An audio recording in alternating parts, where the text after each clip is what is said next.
ഉള്ള സ്റ്റോക്ക് വരുന്നത് ആവറേജ് ആണ്. പടം ഒന്നും ആ ഒരു ഇത് പറയാനില്ല കേട്ടോ. മണിരത്നത്തിന്റെ ഒരു കമ്പാക്കിലാണെങ്കിൽ പറയാം. ഓൾറൗണ്ട് ഒരു കമലഹാസൻ ഫിലിം. കമലഹാസൻ നന്നായി ചെയ്തിട്ടുണ്ട്. എന്തായാലും പ്രേക്ഷകർക്ക് ബുദ്ധിമുട്ടുണ്ടാവുന്ന ഒരു സിനിമയല്ല തഗ് ലൈഫ് എന്ന് പറയുന്നത്. തിയേറ്റർ എക്സ്പീരിയൻസ് ഉണ്ട് പടത്തിന്. എല്ലാവരും നല്ലോണം ചെയ്തിട്ടുണ്ട്. കമൽ സർ നല്ല പെർഫോമൻസ് ആയിരുന്നു. പുള്ളി എല്ലാ ആക്ഷനൊക്കെ ചെയ്തിട്ടുണ്ടായിരുന്നു. പുള്ളി നല്ലോണം. ജോജു ചേട്ടൻ നല്ലോണം ചെയ്തിട്ടുണ്ട്. എല്ലാവർക്കും കണ്ടിരിക്കാൻ പറ്റും. നല്ല എക്സ്പീരിയൻസ് ആണ് പടം. അതെ, ത്രൂ ഔട്ട് എൻജോയ് ചെയ്തു. സിംബു പ്രത്യേകിച്ച് നല്ലതായിരുന്നു. അതെ, ഓക്കെ, താങ്ക് യു. ആവറേജ് ആണ്. പിന്നെ കുഴപ്പമില്ല. ജോജോ സ്ക്രീൻ പ്രസൻസ് ഒക്കെ കൊള്ളാം. പിന്നെ കമലഹാസന് ഡി ഏജിങ് കൊള്ളാം. പിന്നെ എല്ലാവരും അവർക്ക് ചെയ്ത പെർഫോമൻസ് നല്ല ചെയ്തിട്ടുണ്ട്. ക്ലാസ് എന്ന് ഉദ്ദേശിച്ചത് മാസ് എലമെൻറ്റ്സ് ഉണ്ട്. പക്ഷേ നമുക്ക് ഇത്രയും ഡെവലപ്ഡ് ആയിട്ട് നമ്മൾ എന്താ പറയുക, അത്ര OTT പ്ലാറ്റ്ഫോമിൽ നമുക്ക് നല്ല എക്സ്പോഷർ കിട്ടിയിട്ട് നമ്മൾ കാണുന്നത് കൊണ്ട് ആ ഒരു ലെവൽ എത്തിയില്ല എന്നേ പറയത്തുള്ളൂ. കുഴപ്പമില്ല. എന്നാലും വൺ ടൈം വാച്ചബിളാണ് സംഭവം. നമ്മൾ 38 വർഷങ്ങൾക്ക് ശേഷം നമ്മൾ കമലഹാസൻ മണിരത്നം കോംബോയിൽ വന്നിട്ടുള്ള സിനിമയാണ്. ഒരുപാട് പ്രതീക്ഷകളായിട്ടാണ് തിയേറ്ററിലേക്ക് നമ്മൾ വരുന്നത്. പക്ഷേ ഇന്ത്യൻ 2 പോലെ ഒരു പരാജയപ്പെട്ട സിനിമ ഒന്നും പ്രേക്ഷകരെ നമ്മൾ ഒരുപാട് വിഷമിപ്പിച്ചിട്ടുണ്ട്. എന്തായാലും പ്രേക്ഷകർക്ക് ബുദ്ധിമുട്ടുണ്ടാകുന്ന ഒരു സിനിമയല്ല തഗ് ലൈഫ് എന്ന് പറയുന്നത്. ഇതിന് മാസ് ക്ലാസ് ഒക്കെ മിക്സ് ചെയ്തിട്ടുള്ള സിനിമയാണ്. ഇതിൻ്റെ ഡയറക്ഷൻ എന്ന് പറഞ്ഞാൽ ബ്രില്യൻ്റ് ഡയറക്ഷനാണ്. അതുപോലെ ക്യാമറ വർക്ക് രവി കെ ചന്ദ്രൻ എന്ന് പറഞ്ഞാൽ അദ്ദേഹത്തിൻ്റെ ബ്രില്യൻ്റ് വർക്കാണ്. അതുപോലെ മ്യൂസിക് ഒരുപാട് നമ്മളായിട്ട് ലാഗ് അങ്ങനെയുള്ള ഒരു മ്യൂസിക്കല്ല, വേറൊരു പാറ്റേൺ പിടിച്ചു പോകുന്ന ഒരു പുതുമയുള്ള ഒരു മേക്കിംഗ് രീതിയാണ്. ഒരു ഓൾറൗണ്ട് ഒരു കമലഹാസൻ ഫിലിം. കമലഹാസൻ നന്നായി ചെയ്തിട്ടുണ്ട്. ആക്ഷൻ നന്നായി ചെയ്തിട്ടുണ്ട്. സെക്കൻഡ് ഹാഫിൽ. ഫസ്റ്റ് ഹാഫിൽ സെൻറ്റിമെൻറ്റ്സിലുണ്ട്. പിന്നെ നിങ്ങൾ പറഞ്ഞ പോലെ ഇൻറ്റിമേറ്റ് സീൻസ് ഒന്നും ഇല്ല, അത്ര അങ്ങനെയൊന്നുമില്ല. ട്രെയിലറിൽ കാണുപോലെ വയലൻസ് ആവശ്യത്തിനേ ഉള്ളൂ. പിന്നെ ഇത് പലർക്കും ലാഗായി തോന്നുന്നു. തമിഴ് മനസ്സിലാക്കാത്തവരാണ്. തമിഴ് മനസ്സിലാക്കാത്തവർ സബ് ടൈറ്റിലൂടെ കാണും. പിന്നെ ഒരു ചതി നടന്നിട്ട് പിന്നെ റിവെഞ്ച് കാണിക്കുന്ന ഫിലിമാണ്. നായകൻ്റെ അത്രയും വരില്ല, പക്ഷേ ഡയറക്ഷൻ നല്ലതാണ്. മണിരത്നത്തിൻ്റെ ഡയറക്ഷൻ നല്ലതാണ്.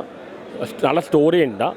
പക്ഷേ എല്ലാം കൊണ്ടും മലയാളത്തിൽ ഒരുപാട് ആർട്ടിസ്റ്റുകളുണ്ട്. ഐസൊലേഷൻ വേണം ചെയ്തിട്ടുണ്ട്. ജോജോജ് നൈറ്റി റോളാണ്. ഒരു ബന്ധങ്ങളുടെ ഫിലിം കൂടിയാണ്. എനിക്കിത് അത് സബ് ടൈറ്റിലൂടെ മലയാളികൾ കണ്ടാലും മനസ്സിലാവില്ല. കാരണം തമിഴ് അറിയാത്തവർക്ക് അത് ലാഗായി തോന്നും. എല്ലാം കൊണ്ട് നല്ലൊരു എൻ്റർടൈൻമെൻറ്റ്. കമലഹാസൻ്റെ നല്ല പഴയ കമലഹാസൻ കാണാൻ പറ്റി. കുറച്ചുകൂടി ഇൻറ്റൻസ് ആക്കായിരുന്നു. നായകൻ്റെ അത്രയും വരുന്നില്ല. ഒരു ഗാങ്സ്റ്റർ മൂവിയാണ്. പിന്നെ അഭിരാമി ആയാലും തൃശ എല്ലാം നന്നായി ചെയ്യുന്നുണ്ട്. ഐശ്വലക്ഷ്മി അവസാനമായിട്ട് നന്നായി ചെയ്യുന്നുണ്ട്. അവസാനമായിരുന്ന ഒരുപാട് ബന്ധങ്ങളുണ്ട്. അതൊപ്പം തന്നെ നല്ലൊരു ഗാങ്സ്റ്റർ മൂവി. നായകൻ പോലെ ഗാങ്സ്റ്റർ മൂവിയാണ്. പക്ഷേ അത്രയും വന്നിട്ടില്ല. എന്നാലും കണ്ടിരിക്കാം. മ്യൂസിക് കൊണ്ട് അങ്ങനെ ഭയങ്കര BGM കണ്ടിന്യൂസ് ആയിട്ടില്ല. പക്ഷേ ഡയറക്ഷൻ നല്ലതാണ്. നല്ല സ്റ്റോറി ഉണ്ട്. ഫസ്റ്റ് ഹാഫിൽ ആക്ഷൻ, സെക്കൻഡ് ഹാഫിൽ വരുന്നത്. ഫസ്റ്റ് ഹാഫിൽ നല്ല സെൻറ്റിമെൻറ്റ്സാണ്. ചിമ്പു എന്നാണ് ചെയ്യുന്നത്. ചിമ്പുവും കമലഹാസൻ നല്ല കോമ്പിനേഷനാണ്. പിന്നെ തൃശ ഈ പറഞ്ഞ ഇതിൻ്റെ സിനിമയിൽ ഈ ട്രെയിലറിൽ കാണിക്കുന്ന ഇൻറ്റിമേറ്റ് സീനൊന്നും സിനിമയിലില്ല. പിന്നെ സ്ക്രിപ്റ്റ് ആവശ്യത്തിന് വയലൻസ് ചെയ്യുള്ളൂ. ഭയങ്കര വയലൻസ് ഒന്നുമില്ല. കമലഹാസൻ ഈ പ്രായത്തിൽ നന്നായിട്ട് ആക്ഷൻ ചെയ്തിട്ടുണ്ട്. ഒരു ത്രൂ ഔട്ട് കമലഹാസൻ പെർഫോമൻസാണ്. ജോർജ് കാഞ്ഞിരപ്പള്ളി 10 വർഷമാണ് ചെയ്യുന്നുണ്ട്. നെഗറ്റീവ് റോളാണ്. പിന്നെ കുറേ ആർട്ടിസ്റ്റുകളുണ്ട്. എല്ലാം കൊണ്ട് എനിക്ക് ഇഷ്ടപ്പെട്ടു. എൻ്റെ അഭിപ്രായം എനിക്ക് പറയാൻ പറ്റും. ലാഗ് തോന്നും ബിക്കോസ് തമിഴ് മനസ്സിലാക്കാൻ ഒരുപാട് കോൺവെർസേഷൻസ് ഉണ്ട്. അത് തമിഴ് മനസ്സിലാത്തതുകൊണ്ടായിരിക്കും. Excellent movie, നല്ല combination. As a team work they have done a very good team work. STR, Kamal Haasan എല്ലാം നല്ലോണം ചെയ്തിട്ടുണ്ട്. Hats off to Mani Ratnam sir. ഇങ്ങനെ ഒരു മൂവി കൊണ്ടുവന്നതിന് നല്ല മൂവിയായിരുന്നു. ഇമോഷണലി കണക്റ്റായി. മ്യൂസിക് ആൻഡ് സ്റ്റണ്ട് അത് excellent part of the movie. രണ്ടും വളരെ നല്ലതായിരുന്നു. കമൽഹാസൻ്റെ ആക്ടിങ് അടിപൊളിയായിരുന്നു. പിന്നെ മണിരത്നത്തിൻ്റെ ഒരു കമ്പാക്കിലാണെങ്കിൽ പറയാം. പൊന്നിയൻ സെൽവൻ കുറച്ച് സാറ്റിസ്ഫാക്ഷൻ ഉണ്ടായിരുന്നില്ല, പക്ഷേ ഇത് കുറച്ചുകൂടി ഇഷ്ടപ്പെട്ടു. പിന്നെ ആക്ഷൻ സീക്വൻസ് അടിപൊളിയായിരുന്നു. പിന്നെ സിംബുവിൻ്റെ ആക്ടിങ്, ജോർജിൻ്റെ ആക്ടിങ് അതൊക്കെ അടിപൊളിയായിരുന്നു. കംപ്ലീറ്റ്ലി ഇപ്പോൾ പടം ഐശ്വര്യലക്ഷ്മി ആക്ടിങ് ലാസ്റ്റൊക്കെ നല്ല അടിപൊളിയായിട്ട് ആക്ടിങ് ഉണ്ടായിരുന്നു. ആദ്യം വന്നപ്പോൾ അധികം റോൾ ഉണ്ടായിരുന്നില്ല എന്ന് വിചാരിച്ചത്, പക്ഷേ ലാസ്റ്റ് ആയപ്പോൾ നല്ല ഇതുണ്ടായിരുന്നു. നല്ല അടിപൊളി പടം.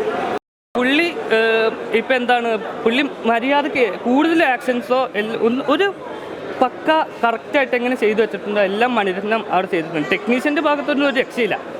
അടിപൊളിയായിട്ടാണ് സെക്കൻഡ് ഹാഫിൽ വരുമ്പോൾ കുറച്ച് ആക്ഷനും കുറവാണ്, കൂടുതലും ഇമോഷണലാണ് വന്നത്. പ്രധാനപ്പെട്ട ഒരു ആക്ഷൻ ഉണ്ടല്ലോ നമ്മുടെ ട്രെയിലറിലും ടീസറിലൊക്കെ പ്രധാനമായിട്ട് വന്നത്, അതൊക്കെ അടിപൊളിയാണ്. ഫൈറ്റ് ഒക്കെ അടിപൊളിയാണ്, തിയേറ്റർ എക്സ്പീരിയൻസ്. അതെ അതെ, BGM അതൊക്കെ അടിപൊളിയായിട്ട് ബ്ലെൻഡ് ആയിട്ട് എനിക്ക് പേഴ്സണലി പോകണ്ടായിരുന്നു. നമ്മളെല്ലാവരും പഴയ നായകനൊക്കെ വെച്ച് കമ്പയർ ചെയ്യുമ്പം പടം ഒന്നും ആ ഒരു ഇത് പറയാനില്ല കേട്ടോ. ഓക്കെ.